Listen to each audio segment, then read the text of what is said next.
नमस्कार दोस्तों, मेरे डिवाइन हिस्ट्री चैनल पे आपका स्वागत है। मैं आज आपको सौभरी ऋषि की कहानी सुनाने वाली हूँ।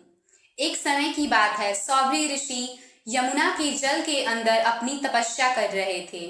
तभी उन्होंने दो मछलियों को क्रीड़ा करते हुए देखा। दोनों मछलियों को देखकर उनके मन में भी विवाह करने का विचार आया।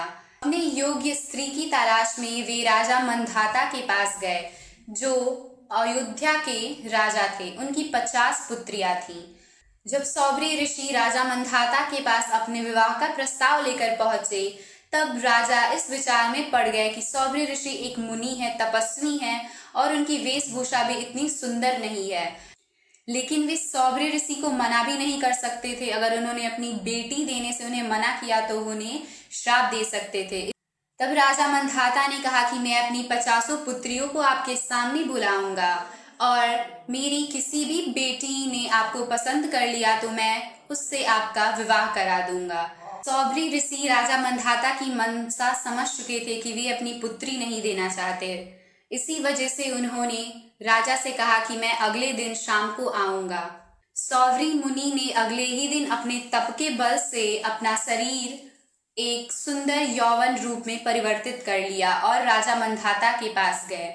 जब उनकी 50 पुत्रियों ने सौभरी ऋषि को देखा तो उनके रूप से मोहित होकर उनसे विवाह करने की मंशा करने लगी। राजा मंधाता को विवश होकर अपनी 50 पुत्रियों का विवाह सौभरी ऋषि से करवाना पड़ा। सौभरी ऋषि इस सोच में पड़ गए कि मैं इन 50 कन्याओं के साथ कैसे रहूंगा। तभी उन्होंने अपने योग बल से अपने 50 शरीर धारण किए और 50 महल भी बनवाए और उन 50 स्त्रियों के साथ विवाह रच के और अपने 50 रूप में उन 50 स्त्रियों के साथ विहार करने लगे। इसी काल में उन्होंने बहुत से पुत्र और पौत्र को भी जन्म दिया। ये 50 महल मिलकर एक नगर का ही स्वरूप हो चुका था। हजारों वर्ष बीत जाने पर जब सौभरी मुनि एकांत में बैठे हुए थे, तब उन्हें ज्ञात हुआ कि वे इस माया में पड़ चुके हैं और अपने अध्यात्म का राह छोड़कर काम भावना से उन स्त्रियों के साथ विहार कर रहे हैं।